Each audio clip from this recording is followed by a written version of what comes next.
Bismillahirrahmanirrahim. Alhamdulillahi rabbil alamin wa sallallahu wa sallam ala sayyidina Muhammadin asyrafil mursalin wa ala alihi wa sahabatihi at-tayyibin at-tahirin.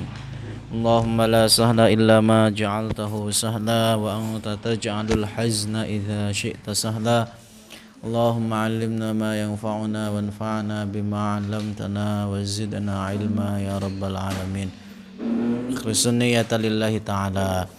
Sama-sama kita hadirkan niat ikhlas belajar, duduk di majelis ilmu, mengingat sabda Rasulullah sallallahu alaihi wasallam, innamal a'malu binniyat.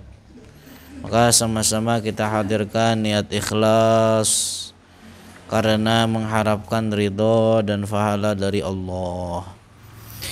Qala al-muallifu rahimahullah, ar-raddu ala hizbil ikhwan. Sudah selesai ya kan, bantahan terhadap Wahabi kemarin sudah selesai. Sekarang kita memasuki bantahan terhadap kesesatan golongan hizbul ikhwan. Jadi ada 3 golongan penting nih untuk dipahami dan didengarkan, bahwa di zaman sekarang ada 3 golongan yang harus diwaspadai oleh kalian, keluarga kalian, teman-teman kalian, kerabat. Yang pertama adalah golongan Wahabiyah, dan kemarin sudah dijelaskan siapakah golongan Wahabiyah dan apa kesesatan serta bagaimana cara membantahnya. Yang kedua adalah golongan Hizbul Ikhwan atau pengikut seorang yang bernama Sayyid Qutub. Dan yang ketiga adalah golongan Hizbut Tahrir, atau bahasa kita mah di Indonesia disebut dengan HTI. Jadi 3 golongan ini harus diwaspadai. Kenapa? Karena ketiga golongan ini dikumpulkan atau sama-sama digabungkan dalam ideologi atau dalam pemikiran bahwa setiap orang yang berada di luar golongan mereka itu adalah seorang kafir, halal darahnya dan seterusnya. Jadi paham ini, ketiga golongan ini mengatakan bahwa siapapun orang di luar golongan mereka mengatakan kafir, halal darahnya, berhak untuk dibunuh dan seterusnya. Maka harus diwaspadai. Banyak kisah nyata yang terjadi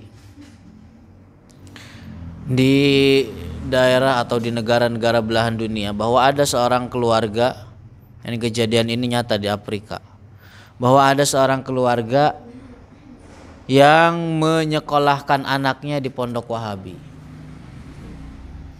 Ada seorang keluarga yang menyekolahkan anaknya di pondok Wahabi, pulang-pulang apa yang terjadi? Anak tersebut bunuh bapaknya.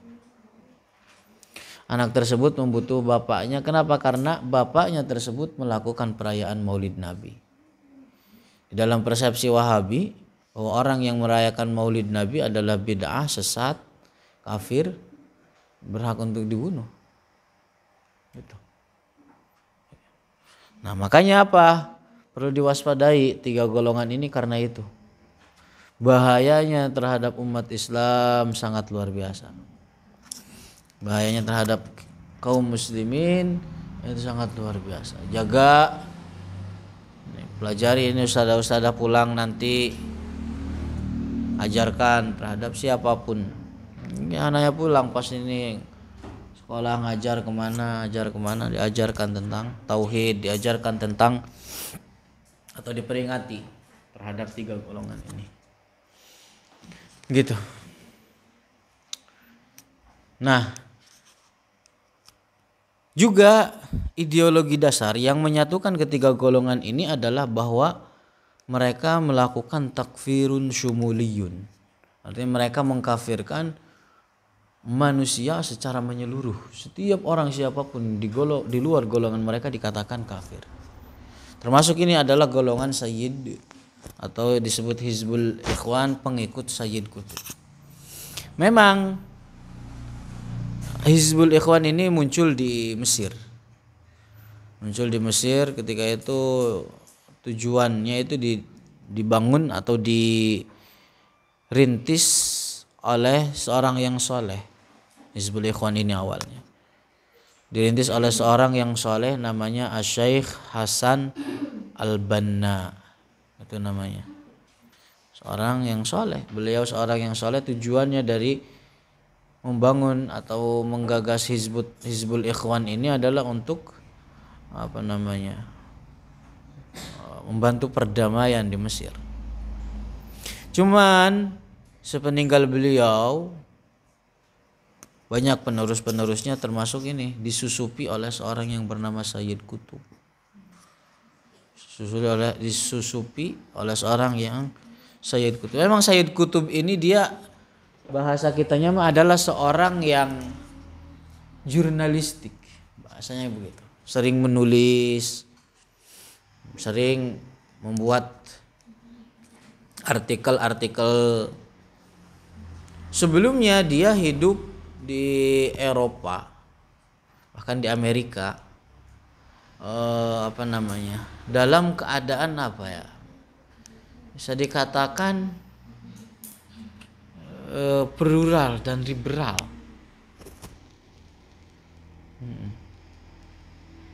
Jadi masuk ke Mesir, masuk ke Hizbul Ikhwan ini karena tulisan-tulisannya. Lama kelamaan naik namanya, mendaun, muncul dari tulisan-tulisannya yang menyesatkan. Termasuk salah satu karangan dia di dalam ilmu tafsir. Ada dia nulis tafsir namanya Fidilalil Quran. Nih, tafsir nanti yang di sini akan kita sebutkan banyak sekali kesesatan dari kitab-kitab Fidilalil Quran ini. Kitabnya lumayan tebal, namanya tafsir ya kan. Lumayan tebal. Para ulama ketika menelaah kitab ini, Fidilalil Quran ini yang dinamakan Fidilalil Quran ini, mendapati ratusan kesesatan dan penyimpangan. Gitu. Seorang yang bernama Sayyid Qutb. Bahaya. Orang kadang sebagian orang kadang demen begitu mengoleksi kitab-kitab di rumahnya tanpa dia ketahui dan tanpa dia tahu apa dari isi kitab tersebut, tanpa mengetahui itu. Padahal ya isinya begitu. Isi dari kitab tersebut terkadang menyesatkan, bahkan mengkafirkan dirinya sendiri yang memiliki kitab tersebut. Gitu. Jadi hati-hati ketika mendapati kitab ini karangan yang dinamakan Fidilalil Quran karangan Sayyid Qutb. Nanti kita akan bahas apa saja penyimpangan dan kesesatan dari seorang yang bernama Sayyid Qutb yang istilahnya merusak Hizbul Ikhwan. Nah, qala al-mu'allif rahimahullah mas'alatun tamassaka hadzal hizbu bimanhaji Sayyid Qutb. Jadi berpegang teguh golongan ini atau Hizbul Ikhwan ini dengan manhaj Sayyid Qutb. Jadi kebanyakan yang kesini adalah telah menyimpang dari ajaran pendirinya, penggagasnya, Syekh Hasan Al-Banna itu. Nah, adapun mereka yang berpegang teguh dengan manhaj Sayyid Qutb, apa yang terjadi? Al-mutamassilu fi takfiril hukami, yang mana Sayyid Qutb ini adalah seseorang yang mengkafirkan terhadap para hukam. Hukam itu ya pemimpin negara. Wal muslimina, dan orang-orang muslim. Wal muslimin. Gitu. Jadi kalau ada kericuhan dari suatu negara, kericuhan di dalam suatu negara, itu sudah dipastikan bahwa akar-akar kericuhan tersebut, akar-akar terorisme tersebut muncul dari golongan-golongan seperti ini. Muncul dari golongan-golongan yang seperti ini. Kenapa? Karena ideologi mereka yang dicekoki tiap hari, ketika dikatakan terus bahwa setiap negara yang memberlakukan hukum selain hukum Allah, negara tersebut kafir. Negara atau pemimpin negara tersebut kafir. Rakyat-rakyat yang ada di bawah kepemimpinan tersebut juga sama, kafir, halal darahnya. Situlah akar terorisme berawal dari ideologi yang seperti ini. Harus diperingati terhadap orang-orang. Nah, qala Sayyid Qutb fi kitabihil musamma fi dhilalil Qur'an. Telah berkata Sayyid Qutb di dalam kitabnya yang dinamakan dengan fi dhilalil Qur'an. Apa katanya? Man hakama bi ghairil Qur'ani, orang yang memberlakukan hukum selain hukum Al-Qur'an, walau fi hukmin wahidin, meskipun di dalam satu hukum. Jadi memberlakukan hukum selain hukum Al-Qur'an itu ya apa? Misalkan hukum buatan manusia, undang-undang 45 itu hukum manusia. Meskipun ya ada di dalamnya hukum buatan istilahnya yang sesuai dengan Al-Qur'an. Di Indonesia ini kebanyakan hukum adalah buatan manusia, meskipun di dalam pernikahan itu masih memberlakukan hukum syara. Talak dan lain sebagainya. Jadi apa? Sayyid Qutb mengatakan orang yang memberlakukan hukum selain hukum Al-Qur'an meskipun dalam satu hukum. Paham itu maksudnya apa? Hukum buatan manusia itu. Misalkan orang yang mencuri di penjara berapa tahun, itu hukum buatan manusia. Sedangkan di dalam syariat apa? Hukum orang yang mencuri ketika dengan ketentuan tertentu, dengan syarat tertentu dipotong. Ya, itu hukum syara. Nah, apa Sayyid Qutb dia katakan orang yang memberlakukan selain hukum Al-Qur'an meskipun dalam satu masalah, faqad radda uluhiyatullah, maka orang tersebut telah menolak, telah menentang ketuhanan bagi Allah. A'udzubillah. Lihat. Wadda'al uluhiyata li nafsihi, dan mengaku ketuhanan untuk dirinya. A'udzubillah. Lihat. Muhtajjan biqaulillahi ta'ala, dengan dalih firman Allah, katanya begitu. Wa man lam yahkum bima anzalallahu faulaika humul kafirun. A'udzubillah. Lihat. Padahal jadi dia punya tafsir ini, tafsir atau yang dinamakan dengan Fidhilalil Quran, ditulisnya itu ketika dia dalam penjara. Ini dalam penjara dia nulis tafsir, kemudian digulung-gulung dimasukin ke tong sampah, kemudian sama pengikutnya dipungutin. Jadi sampah tersebut kan dibuang, dipungutin sama pengikutnya.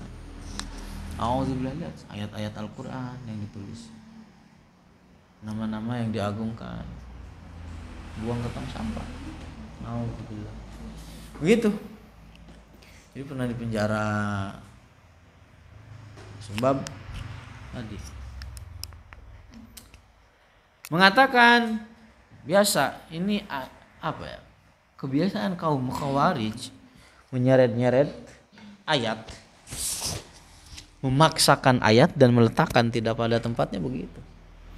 Wa man lam yahkum, katanya apa, orang yang mana letterleknya, wa man lam yahkum bima anzalallah faulaika humul kafirun.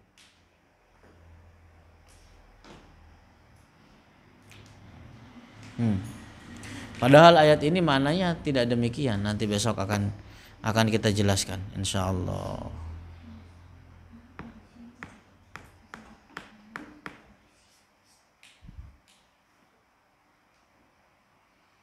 Allahu a'lamu bishawab. Besok Nah, itu ambil